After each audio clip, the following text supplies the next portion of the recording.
Ila mimi na wasiwasi sana na baadhi ya wachungaji wa kwenye redio.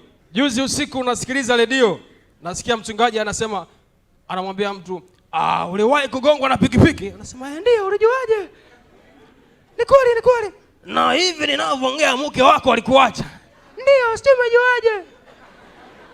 Nikasema, mbona pambe kaamka na mimi nikajifanya peace kali. Nikapiga simu, alo mchungaji. Pastor akasema, ndio binti.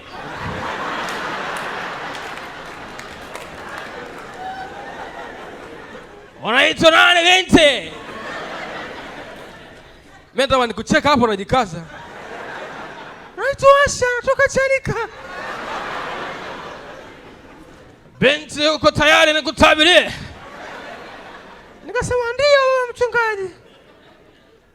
Bwana ananiambia umetafuta bwana miaka mingi hujapata.